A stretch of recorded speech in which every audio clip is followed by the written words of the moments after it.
Please stay tuned. You with Sirius FM 105.7, your number one station in the East Rand. Yes, I've just gone 8:23 Central African time. That time of the morning where we join our very own Rafeek Hassen, the president of IFRI, world-renowned comparative religion scholar, and he's a well-known broadcaster, hosting many shows on different platforms. Before I welcome him officially, let's read the correspondence that has come in for him. It says, Assalamu alaikum, Uncle Shafat, Sirius Breakfast Club. Assalamu alaikum, and attention to Dr. Rafeek Hassen. Bless this program for its value in content. May I know, how do I convince my Christian colleague at work? She said she only heard in Islam that the husband can hit the wife. She says on that basis, she can never accept my religion. I told her that my husband will never do that, and many men never do that. She says, but still, it is in your holy book, and that is abuse. Is there a better way of putting this, and is there a more realistic explanation? I only read a Western scholar saying it means actually don't hit but cut ties temporarily. Jazakallah, Shenaz Umar. Rafeek Hassen, Assalamu alaikum wa rahmatullahi wa barakatuh. How are you doing this morning, and how do you respond to Sister Shenaz Umar? Wa alaikum salam wa rahmatullahi wa barakatuh. Alhamdulillah, we need to thank Allah subhanahu wa ta'ala for all his favors he's put on us, and with everyone's dua, alhamdulillah, we are well. Look, this is a very important topic. This is one of the key issues the enemies of Islam, the Islamophobes, they try to use.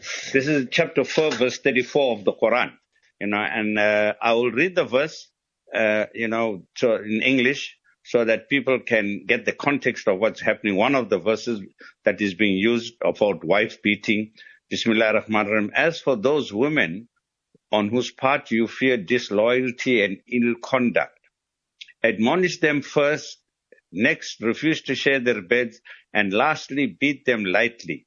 But if they turn to obedience, seek not against them means of annoyance, for Allah is most high and great above everything, right? Inna Allah kana aliman kabira. Allah is all-knowing and He's all-powerful. He is the greatest. So, what we want to say here, brother, this verse of the Quran has been misunderstood by the mischief makers. Reading it in its context, this wife beating story. Now, you'll notice even in this verse, firstly, people must not read one verse and take the verse. There's three things I want to say. That even applies to us as Muslims or lay people. Go to the scholars who understand the things. It's not just taking one verse and giving your take on it. Firstly is to take the verse, the whole verse. Don't read part of the verse, number one. Secondly, you don't only read the text of the verse, you must read the context of the verse, number two.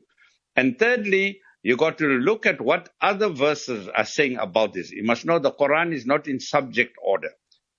If you want to know, although this is Surah An-Nisa, not everything about women is in this chapter 4, which is An-Nisa. The issues of women is in Surah Baqarah, Surah Al-Imran. Throughout the Quran, the subject matter is scattered. Everything is not in one place. Therefore, you have to bring the other verses all together about women and marriage, and then you'll get the full picture. It is like pieces of a puzzle. And there's a reason, which is another topic, why Allah subhanahu wa ta'ala did it this way. You'll find this verse is one piece of the puzzle. You'll have to look at another piece of the puzzle somewhere else. You'll have to find another piece of the puzzle in another surah. And then you bring it together. Now you'll see the picture. Just looking at one piece of the puzzle, you don't know what you're looking at. You'll be getting the wrong end of the stick. So these are some of the things. And finally, we got to look at the usage of the words in any language. Words can have different meanings. In one context, it can mean one thing. In another context, it can actually have the opposite meaning. I mean, the story of the Chinaman, Brother Shafat, who was learning English on the third floor of the building. And the building was undergoing renovation. And the painter was higher up, and the brush fell from the painter's hand. And the painter said, "Look out." So the Chinaman looked out of the window, and the brush hit him on his head.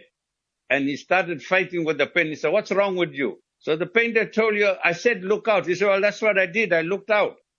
Now, look out could mean watch out. So, Yes, so absolutely. you understand, Rashad? So language. So here, they take daraba and hit in Arabic. So this is the last point. Words that are used are mistranslated, misunderstood by mischief makers to say different things.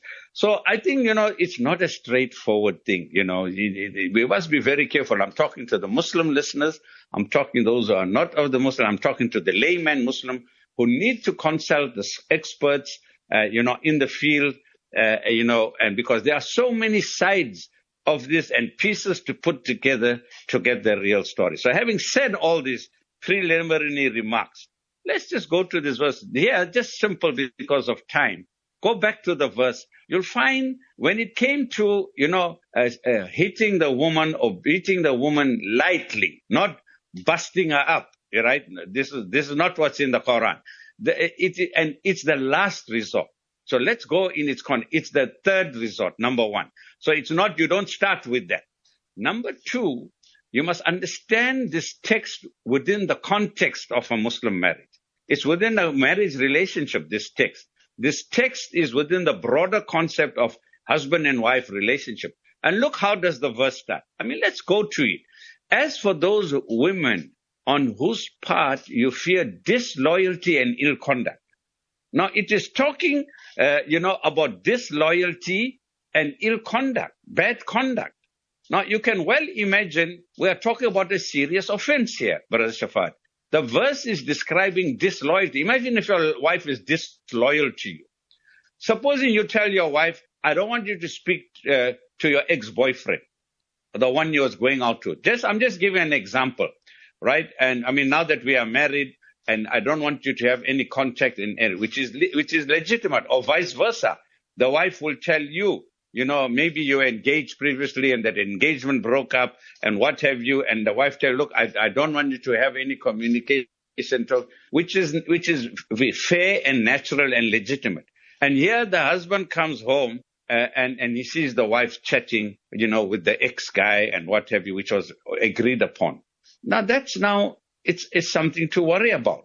Now, if it happened the first time, you maybe rebuked her, you told her, don't do this. It happened the second time, you raised your voice and you said, look, I'm giving her the second warning. Please don't do that. We agreed on this. We mustn't do this. And now you still come in and the third time you're going. So here in this context, the Quran says, because what is this?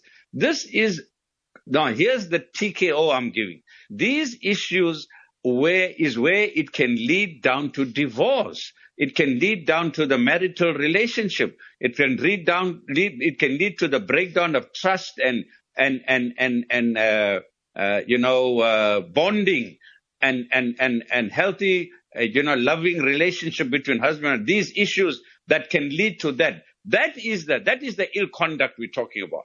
The Quran is talking about conduct that can lead to a break in trust, breach of, relationships and faith and bonding between husband and wife, which is only between husband and wife, like telling your secrets to somebody else, confiding in another male or a husband confiding in another female. It's working both ways. This now can lead to the breakdown in the marriage relationship. When in these situations, the Quran is saying, take some little drastic measures. Rather, what will be better? Rather, you give the wife a little tap on the hand. And even, let's go to the broader context of this whole thing. Even when you have to give her a little reprimanding with a little, slap on the face, on the wrist, not on the face. No hitting on the face, right? It is done lightly. It is done with the spirit of wanting to say, see, now it's getting out of hand. Now we are getting into a red zone. We are crossing into the no-go zone. Wake up, that it is doing to save the marriage from breaking down. It is only in serious offenses like that. So I think we need to understand these things in its context. Now, finally, and if you look at the hadith of the Prophet ﷺ, you got to take that into account, how he explained it. And to what extent he even went to the point of saying, hit her with a miswa. like taking a pencil, a pencil. It's not hitting with your hands and getting violent and leaving marks. That's taboo completely. So now you're understanding this in its whole context because of the time frames we have, Rajvat. Don't take a verse, and that's the last resort. You got to first say, hey, you don't sleep with that night. You go into another room, right? That's the first thing, right? First, what you do, you admonish them. You first start speaking about it and warning them. Secondly, you said, right, I'm sleeping in the next room, right? I'm not going to, share the bed. Now it's getting serious. This is the last resort, and the wife is still carrying on. And by the way, I want to end with a verse in Surah, Baqarah. Not to say that only the man has the right to do this. Chapter 2, verse 222 of the Quran, Surah Baqarah says, and women have similar rights to men. So if the wife is feeling the husband is doing that, she can also resort to, actions. I'm not saying now she must hit him lightly. She could go to the elders, those who did the marriage, the wakils, and say, look, I'm having a problem. My husband is crossing the red line now. That kind of thing. It can lead to the breakdown of the marriage. We need intervention here. So I think let's understand it in this context. Nowhere can you hit with your hand on the face, leave marks, nothing like that. And in fact, this is in the context when there was a wife beating. When the Arabs used to really beat their wives, I'm saying, when I mean beat, bust them up, to use today's word. Here comes the Prophet ﷺ within the context of Arabian society. Look how he reduced it. It was a process also. Look, he said, no, we're not going to all that wife beating. Just hit her with a light, miswak, or lightly with your hand on her hand or somewhere as a reprimand. Not more than that. And I hope this clarifies the matter in the short time that we have. I tell you, Rafeek, I found you very guarded there when you said the rights of the woman, they have similar rights, and you just pull back. But I mean, there's statistics are proving that guys are getting it left, right, and center. And you talk to abuser centers, they said, we're not talking about how men are catching it from the women folk of today. Rafeek, perhaps you'd like to talk about that.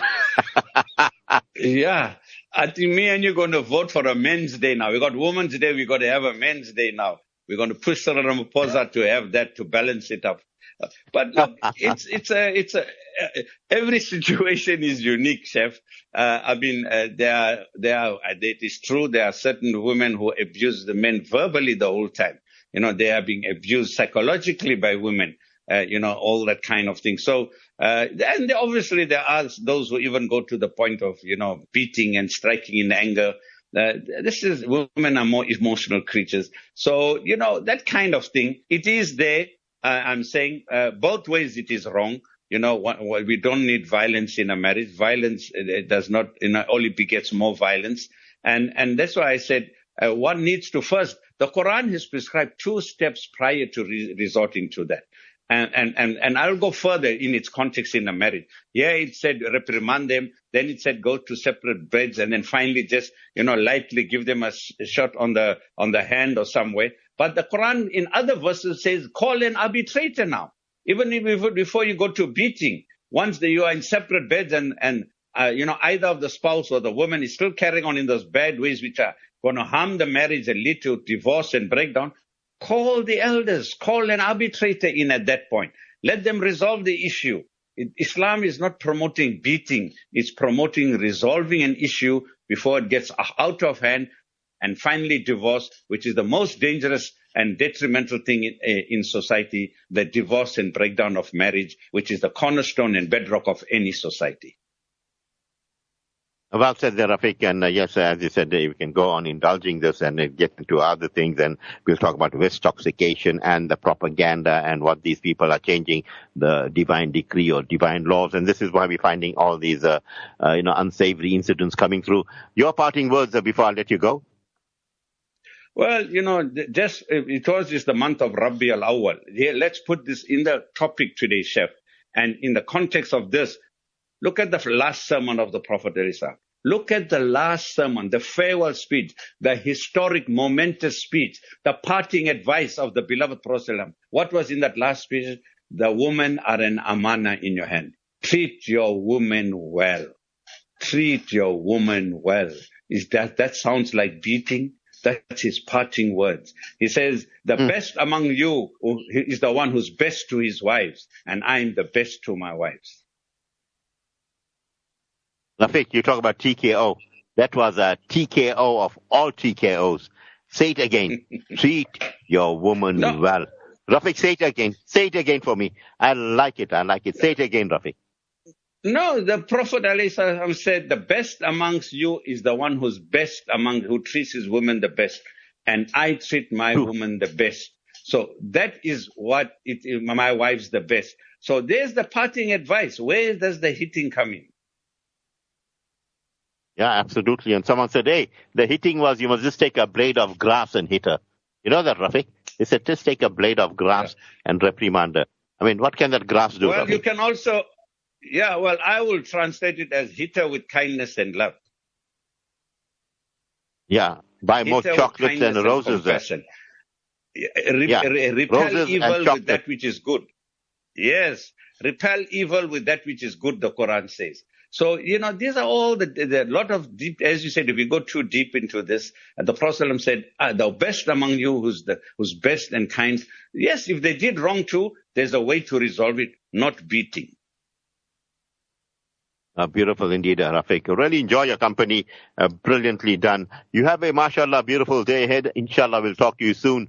Assalamu alaikum wa rahmatullahi wa barakatuh. Wa alaikum salam wa rahmatullahi wa barakatuh.